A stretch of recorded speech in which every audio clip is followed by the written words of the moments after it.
রাজাকার সবগুলোকে ফাঁসি দিছি, আন্দোলনকারীদেরও ছাড়ব না। ২০২৪ সালের ১৪ জুলাই রাতে ঢাকা বিশ্ববিদ্যালয়ের তৎকালীন উপাচার্য এএসএম মাকসুদ কামালকে ফোনে আন্দোলনকারীদের হত্যার হুমকি দেন সাবেক প্রধানমন্ত্রী শেখ হাসিনা। এই ফোন আলাপের অডিও ১১ আগস্ট প্রকাশিত হয় এবং ফরেনসিক যাচাই শেষে ট্রাইব্যুনালে জমা দেওয়া হয়েছে। একই দিন জুলাই আগস্ট আন্দোলনে চানখারপুলে ৬ জন হত্যার ঘটনায় মানবতা বিরোধী অপরাধ মামলায় সাবেক ডিএমপি কমিশনার হাবিবুর রহমান সহ ৮ পুলিশের বিরুদ্ধে প্রথম দিনে সাক্ষ্য গ্রহণ সম্পন্ন হয়। হাসপাতাল থেকে আজ বাসায় ফিরবেন জামায়াত আমির। জামায়াতে ইসলামীর আমির ডক্টর শফিকুর রহমানের সফল হার্ট বাইপাস সার্জারি ১০ দিন পর আজ মঙ্গলবার ২২ আগস্ট সকাল ১০টায় গুলশানের ইউনাইটেড হাসপাতাল থেকে বাসায় ফিরবেন। সোমবার রাতে দলের পক্ষ থেকে জানানো হয় তিনি সুস্থ হয়ে উঠেছেন এবং দেশবাসীর দোয়ার জন্য কৃতজ্ঞতা জানিয়েছেন। এই উপলক্ষে কেন্দ্রীয় নেতারা প্রেস ব্রিফিং করবেন। ২ আগস্ট রাজধানীর ইউনাইটেড হাসপাতালে তার সার্জারি সম্পন্ন হয়। ৩০০ আসনেই ইসলামী আন্দোলনের প্রার্থী চূড়ান্ত।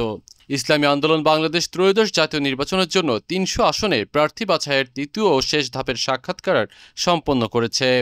ঢাকা, চট্টগ্রাম, বরিশাল, কুমিল্লা, খুলনা ও সিলেটের সম্ভাব্য প্রার্থীদের নিয়ে আলোচনা শেষে প্রতিটি আসনে একজন করে প্রার্থী চূড়ান্ত করা হয়েছে।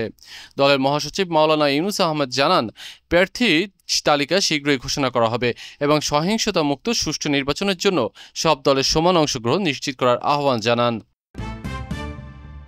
মুজিববাদকে প্রাসঙ্গিক করার চেষ্টা চলছে, বৈষম্য বিরোধী আন্দোলন। বৈষম্য বিরোধী ছাত্র আন্দোলন অভিযোগ করেছে জুলাই বিরোধী শক্তি পরিকল্পিতভাবে গণমাধ্যম ও বিভিন্ন মাধ্যমে ফ্যাসিস্ট ও গণহত্যাকারী আওয়ামী লীগ, মুজিববাদ ও বাকশালকে পুনরায় প্রাসঙ্গিক করার চেষ্টা করছে। ১১ আগস্ট সোমবার এক বিবৃতিতে তারা এই অপচেষ্টার তীব্র নিন্দা জানিয়ে বলে, আওয়ামী লীগ কোনো রাজনৈতিক দল নয়, বরং ফ্যাসিবাদী শক্তি যা গত ১.৫ দশক ধরে গুম, খুন, নির্যাতন ও বিরোধী মত দমনের মাধ্যমে দেশে ফ্যাসিবাদ কায়েম করেছে। সংগঠনটি সতর্ক করেছে, এই ধরনের প্রচেষ্টা হলে সব ফ্যাসিবাদ বিরোধী শক্তিকে সঙ্গে নিয়ে তা প্রতিরোধ করা হবে এবং অন্তর্বর্তী সরকারের প্রতি এসব উপাদান নির্মূলে কঠোর পদক্ষেপ নেওয়ার আহ্বান জানিয়েছে। জনগণ বিএনপি জামাতকে ক্ষমতায় দেখতে চায় না, নূর। গণ অধিকার পরিষদের সভাপতি নুরুল হক নূর বলেছেন, নতুন বাংলাদেশের জনগণ বিএনপি জামাত কাউকেই ক্ষমতায় দেখতে চায় না। ১১ আগস্ট রাজশাহীতে এক গণসমাবেশে তিনি অভিযোগ করেন, ২০২৪ সালের গণ অভ্যুত্থানের পরও দেশে কাঙ্ক্ষিত পরিবর্তন আসেনি, পুরনো ফ্যাসিবাদী রাজনীতি চলছে। তিনি পিআর পদ্ধতিতে উচ্চকক্ষের প্রতিনিধিত্ব নিশ্চিতের আহ্বান জানিয়ে বলেন, ৪৮% ভোটার এখনও সিদ্ধান্তহীন, তাই ভয়ভীতি ও প্রশাসনের মাধ্যমে ক্ষমতায় আসার দিন শেষ। তরুণদের হাতে দেশের ভবিষ্যৎ নিরাপদ বলেও তিনি মন্তব্য করেন। হাসপাতাল ছাড়লেন জামায়াত আমির। জামায়াতে ইসলামীর আমির ডাক্তার শফিকুর রহমান বাইপাস সার্জারির পর সুস্থ হয়ে মঙ্গলবার ১২ আগস্ট গুলশানের ইউনাইটেড হাসপাতাল থেকে বাসায় ফিরেছেন।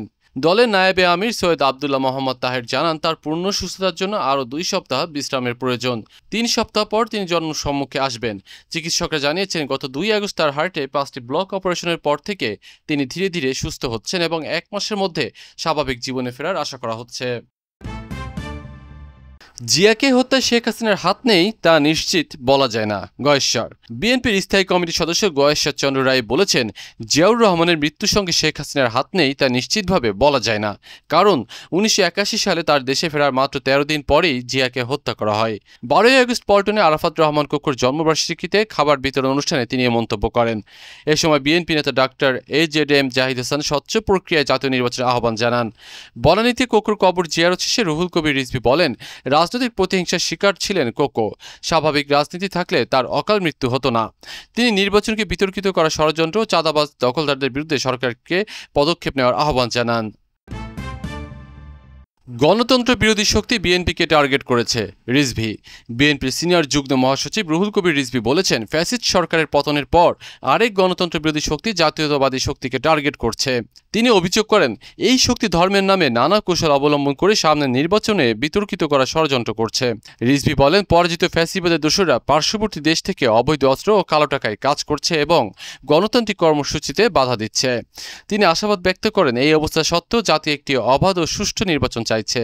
আরাফাত রহমান কোকোর অকাল মৃত্যুতে শাসনের অত্যাচারের ফল বলে মন্তব্য করেন তিনি দলের নেতৃবৃন্দ সহ বনানীর কবরস্থান দোয়া মাহফিল ও খাবার বিতরণ অনুষ্ঠানে এসব কথা বলেন।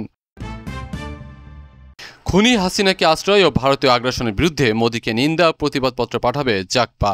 জাতীয় গণতান্ত্রিক পার্টি জাগপা ভারতের প্রধানমন্ত্রী নরেন্দ্র মোদীর কাছে নিন্দা প্রতিবাদপত্র পাঠাবে। এতে তারা খুনি হাসিনাকে আশ্রয় দেওয়ার প্রতিবাদ ও ভারতীয় আগ্রাসনের বিরুদ্ধে তাদের অবস্থান জানাবে। আগামীকাল বুধবার ঢাকায় অবস্থিত ভারতীয় দূতাবাসে এই পত্র জমা দেওয়ার কথা রয়েছে। 6 আগস্ট তারা ভারতীয় দূতাবাস ঘেরাও কর্মসূচি আয়োজন করেছিল, যা পুলিশি বাধার কারণে স্থগিত হয়। জাগপার সহসভাপতি রাশেদ প্রধান বলেন, ভারত আমাদের প্রতিবেশী, প্রভু নয়, এবং তারা আওয়ামী লীগের ষড়যন্ত্রকারী ও গণহত্যাকারীদের সাথে ভারতের সহযোগিতার তীব্র নিন্দা জানান। প্রতিনিধি দলের নেতৃত্ব দেবেন সাধারণ সম্পাদক অধ্যাপক ইকবাল হোসেন। ফেব্রুয়ারির মাঝামাঝি সময়ে নির্বাচনের জন্য প্রস্তুত বাংলাদেশ। প্রধান উপদেষ্টা ডক্টর মোহাম্মদ ইউনূস বলেছেন, আগামী ফেব্রুয়ারির মাঝামাঝি সময়ে বাংলাদেশে জাতীয় নির্বাচনের জন্য প্রস্তুত হবে। মঙ্গলবার 12 আগস্ট মালয়েশিয়ার প্রধানমন্ত্রী আনোয়ার ইব্রাহিমের সঙ্গে দ্বিপাক্ষিক বৈঠক শেষে যৌথ ব্রিফিংয়ে তিনি একথা জানান। ডক্টর ইউনূস বাংলাদেশের অর্থনীতি পুনরুদ্ধার ও তরুণদের শিক্ষা কর্মসংস্থানের জন্য মালয়েশিয়া সরকারের প্রতি কৃতজ্ঞতা প্রকাশ করেন এবং মালয়েশিয়ান ব্যবসায়ীদের বাংলাদেশে বিনিয়োগের আহ্বান জানান। রোহিঙ্গা সংকট সমাধানে আসিয়ান সহ আন্তর্জাতিক সহযোগিতার প্রয়োজন উল্লেখ করেন তিনি। বৈঠকে প্রতিরক্ষা, জ্বালানি ও হালাল খাদ্য খাতে 5টি সমঝোতা স্মারক সই হয়।